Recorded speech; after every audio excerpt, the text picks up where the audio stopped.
This videotape deals with solving quadratic equations by using the quadratic formula.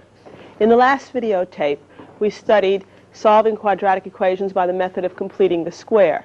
Now, while the method of completing the square always works, in the sense that if there are solutions to the quadratic equation, the method of completing the square will give them to you.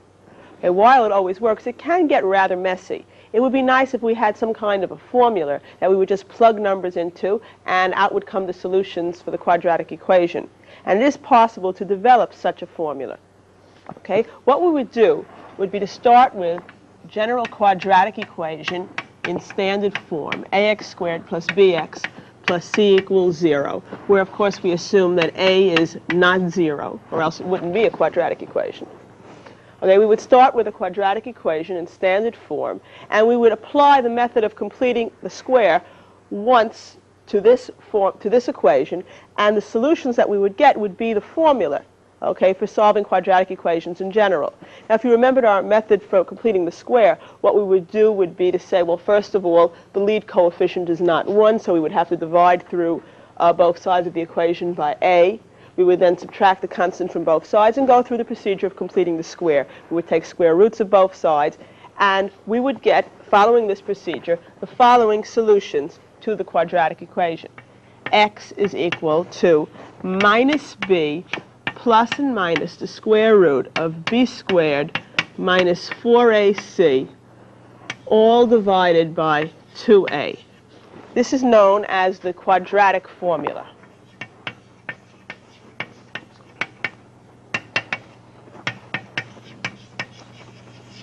Okay, and it's a very neat formula to use. What you have to do always is to start by putting the quadratic equation in standard form, that is, everything on one side equal to 0. It would be also helpful if, say, a, b, and c were all integers. It's just easier to use to work in the formula. So if I had any fractions, I would clear fractions by, say, multiplying both sides of the equation by the LCD. Okay, so I could assume, for the time being, that a, b, and c, in fact, are integers. It's possible that either b or c is equal to 0. Now, I would line up my equation in standard form, figure out what a, b, and c are, and simply substitute into this equation here. I would get x equals minus b, now plus and minus the square root of b squared minus 4ac over 2a. There are two solutions, minus b plus this square root divided by 2a, and minus b minus the square root divided by 2a. Let's try some examples, solving them by the quadratic formula. First example, x squared minus 5x equals 7. Our first job is to match this up to ax squared plus bx plus c equals 0. In other words, to put it into standard form. So we will subtract 7 from both sides of this equation to get x squared minus 5x minus 7 equals 0. Okay, I would then recommend actually writing down what a, b, and c are equal to. Notice that I wrote that a was equal to 1. This is really 1x squared. A is the coefficient of x squared when the equation is in standard form. B is the coefficient of the x term, that is minus 5. C is the constant term, that is minus 7. So we have a, b, and c. It's a good idea to actually write them down. We are now going to substitute into the quadratic formula. X is minus b plus and minus the square root of b squared minus 4ac over 2a. And I would definitely recommend you memorizing this formula. Okay? You should know this as well as you know your name. Let's substitute in. X equals minus b minus a minus 5. Be very careful.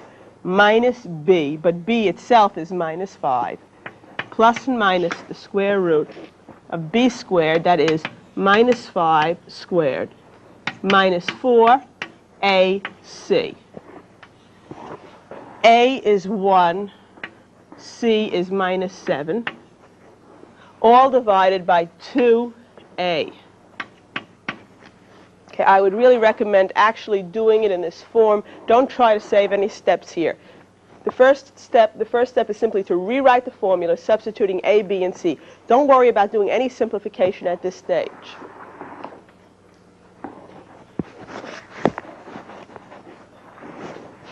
Okay, let's see what we have. Minus a minus 5. This, of course, is plus 5. Plus and minus the square root of, now minus 5 squared, that's plus 25. Minus 4 times 1 times minus 7 is plus 28. So we have the square root of 25 plus 28.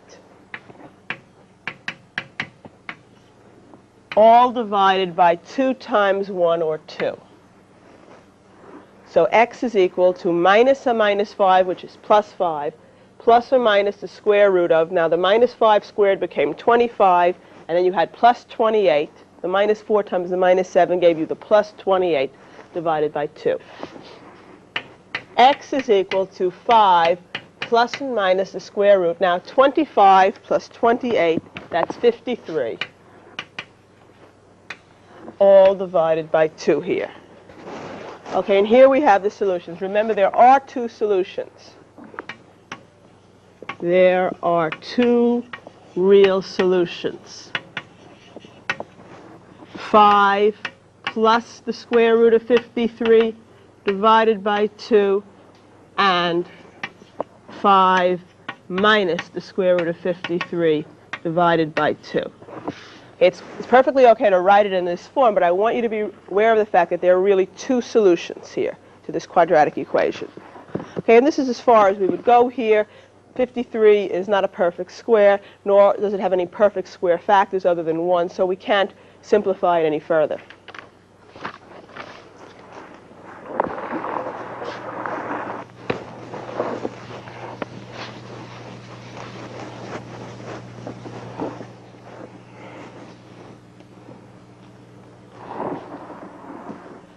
For our next example, let's try to solve this quadratic equation. X squared minus 2x is equal to minus 2/3. Okay, the first thing I notice is that there are fractions in this quadratic equation. I would prefer to have all integer coefficients, so I will multiply both sides of the equation by 3 to clear fractions to start. So I'll get 3 times x squared minus 2x is equal to 3 times minus 2/3. I have multiplied both sides of the equation by 3. On the left now, I will distribute the 3 and get 3x squared minus 6x equals, on the right side, the 3's cancel, and I have just minus 2. And finally, to put it into standard form, I would add 2 to both sides of the equation and get 3x squared plus 6x plus 2 equals 0. 3x squared minus 6x plus 2 equals 0. I just added 2 to both sides of the equation. 3x squared minus 6x, and this becomes plus 2 equals 0. Okay, it is now in the form ax squared plus bx plus c equals 0, from which I can read off a, b, and c, which I need to use the quadratic formula. A is the coefficient of x squared. A is plus 3. B is the coefficient of x. It is minus 6. Remember, you take it together with its sign. C is the constant term. It is plus 2.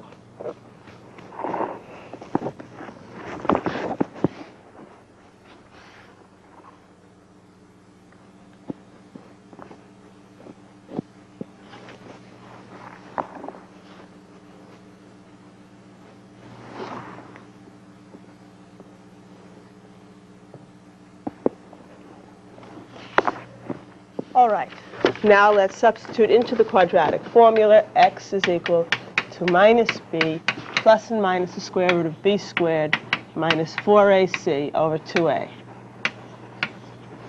This gives us x equals, now b was minus 6, so we have minus a minus 6 plus and minus the square root of minus 6 squared minus 4 times a times c. I would definitely recommend using parentheses here. A is 3, and c is plus 2, so 2. All divided by 2a, or 2 times 3.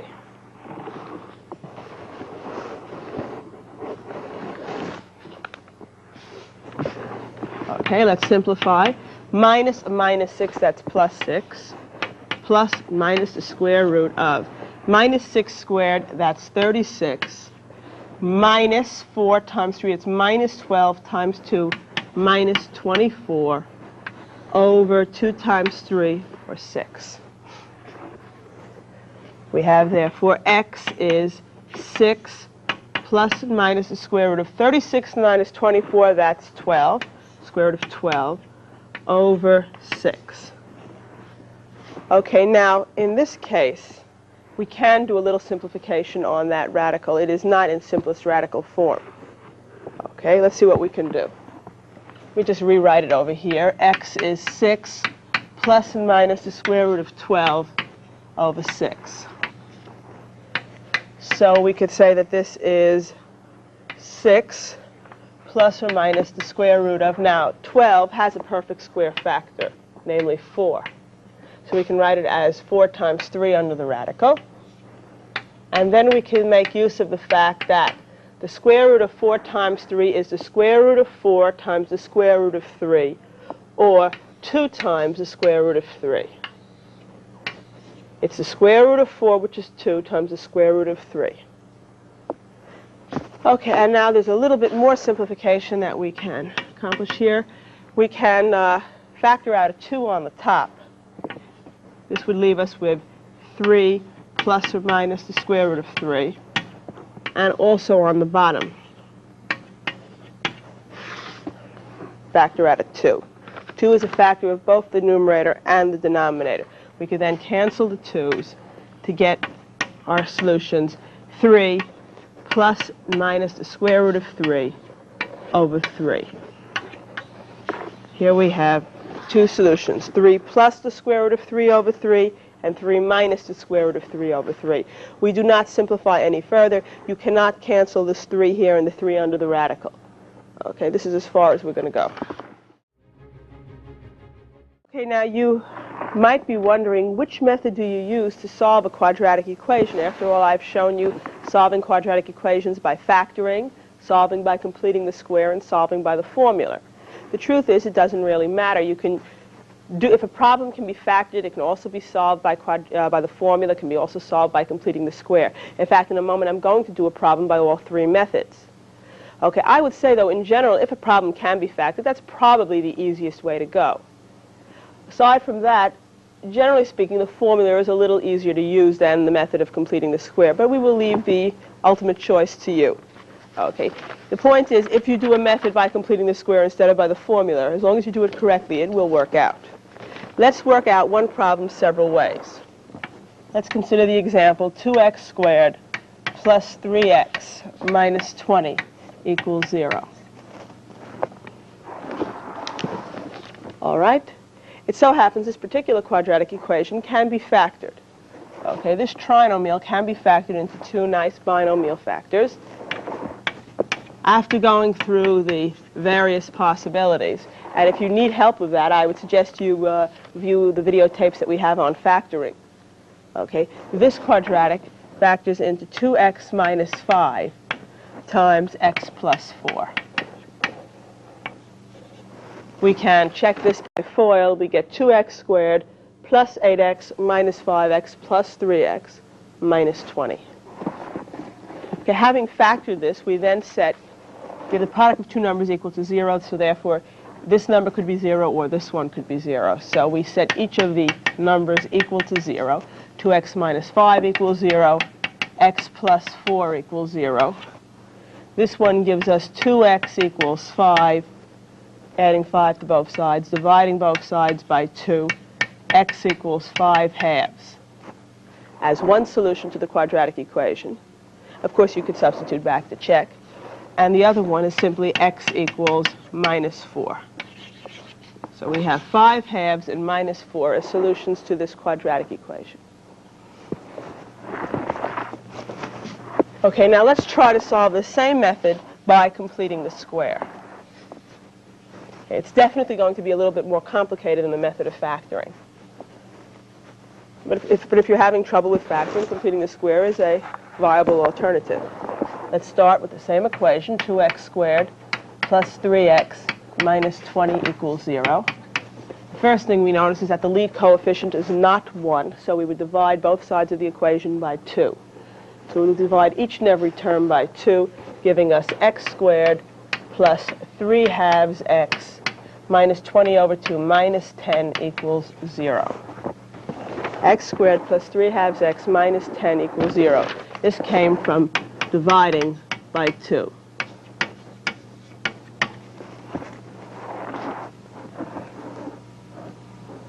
Next, we add the constant to both sides of the equation. We want to get it on the other side.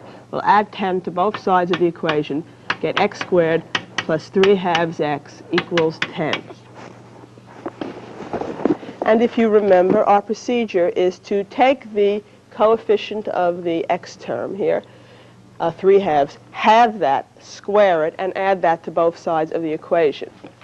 Alternately, what we have done is to say, let 2a be equal to the coefficient, namely 3 halves, then solve for a and add a squared to both sides of the equation. This is a procedure we used in the last videotape. We divide both sides by 2 to get a is equal to 3/4, whereas we divide by 2, which means we're multiplying by 1/2. When we multiply by 1/2, we get 3/4. A squared is then 9/16. And that's what has to be added to both sides of the equation. Or simply half of this, that's 3/4, square it, add that to both sides of the equation. X squared plus 3 halves x plus 9/16 equals 10 plus 9/16.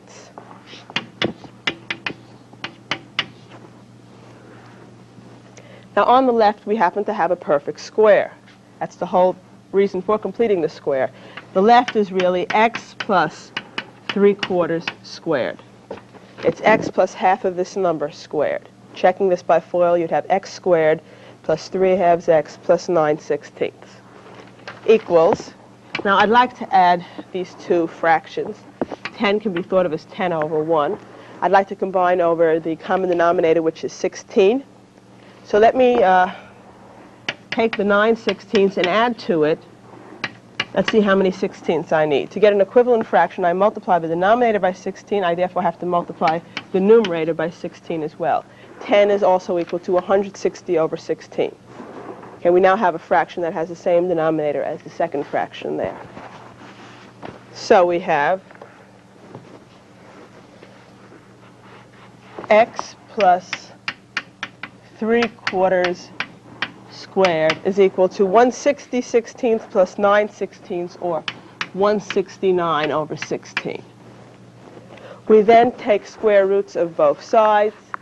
On the left, we have x plus 3/4, and on the right, we take square roots. We have plus and minus the square root of 169 over 16. Okay? Now, we recognize that we have here a perfect square under the radical. It's really the square root of 169 over the square root of 16.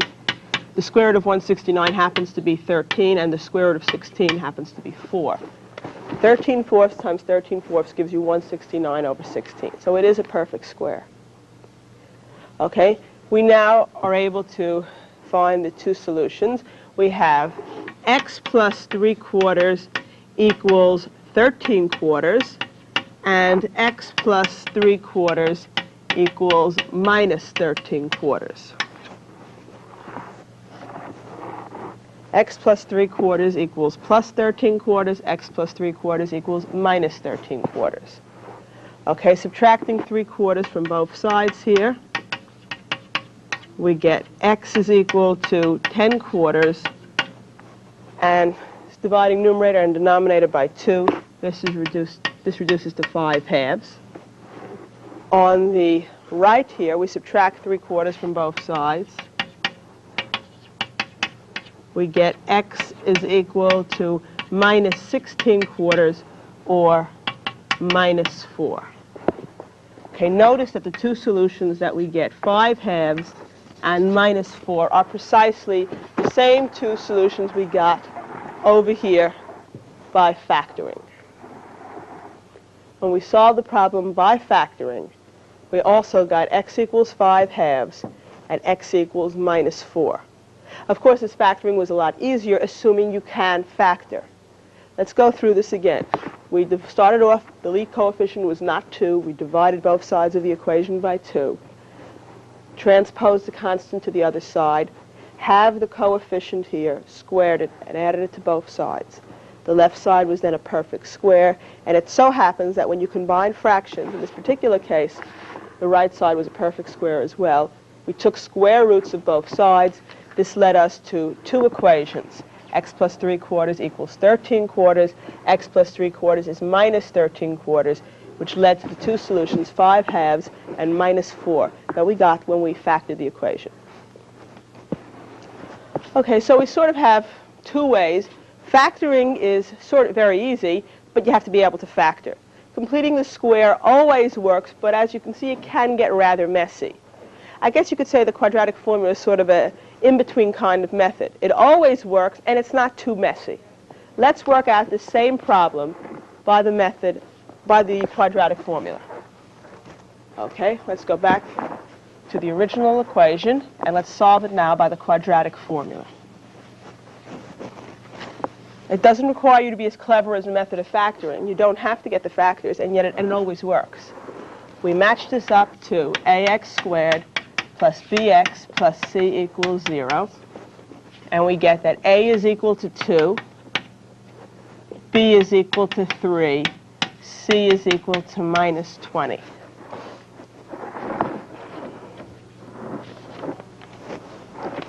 X equals minus b plus and minus the square root of b squared minus 4ac, all divided by 2a.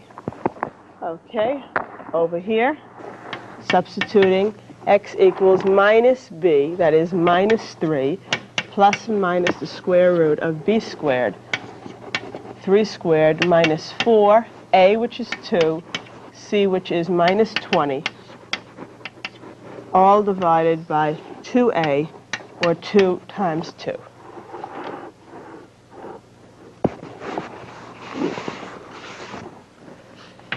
X equals -3 plus and minus the square root of 9 plus -4 times -20, that's plus 80 times 2 plus 160, all over 2 times 2, or 4.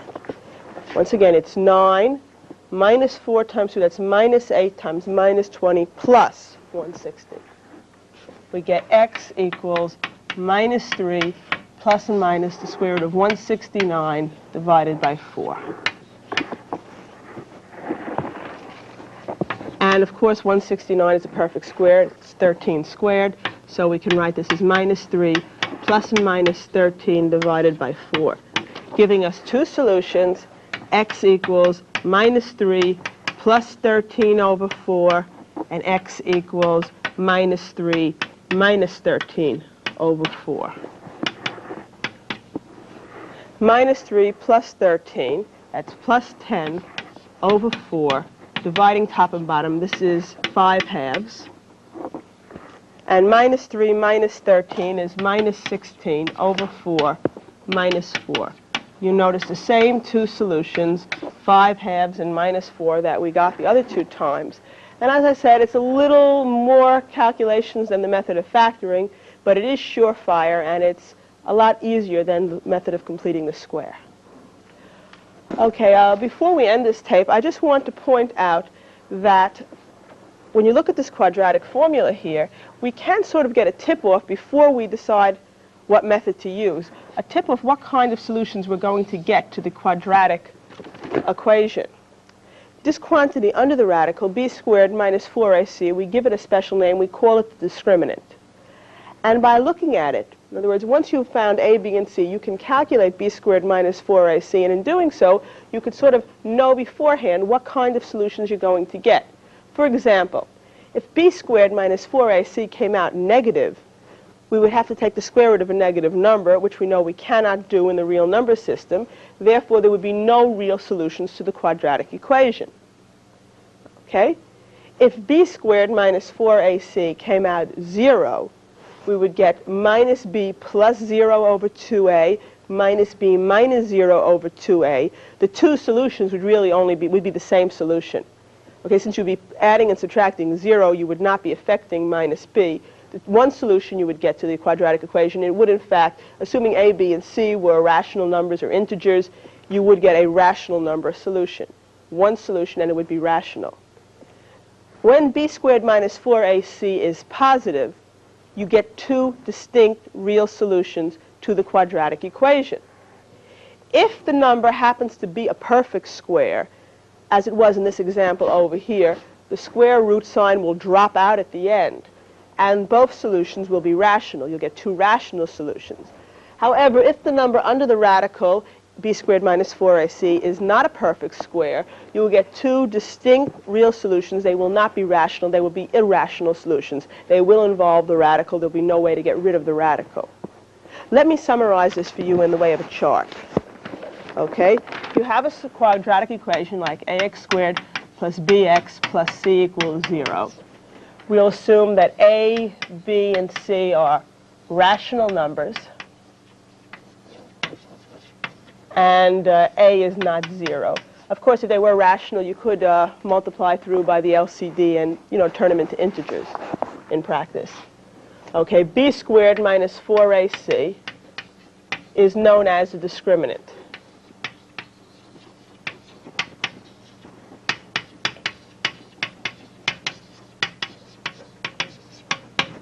Okay, and let's consider the possibilities. If b squared minus 4ac is, let's see, what are the possibilities? Negative, 0, or positive. Okay.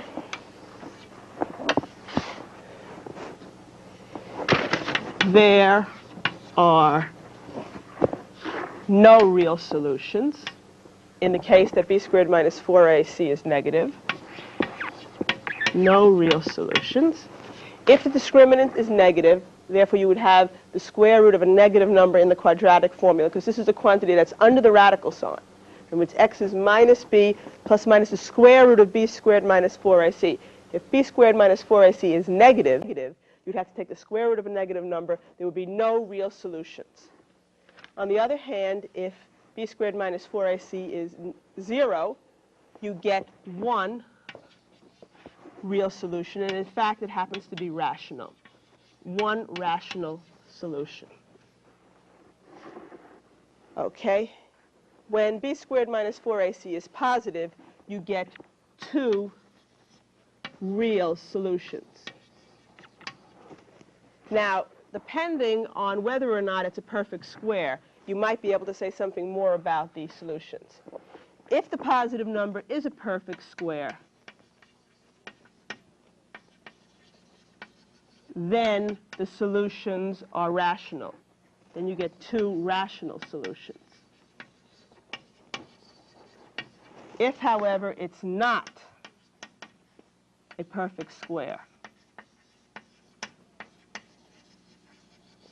then you get two irrational solutions. The important thing, if it's negative, there are no solutions. If it's 0, there's only one solution, and it's rational. If it's positive, there are two real solutions. If the number happens to be a perfect square, if the discriminant happens to be a perfect square, the two real solutions are also rational. If, however, it is not a perfect square, there is no way to get rid of the radical, the two solutions will both be irrational.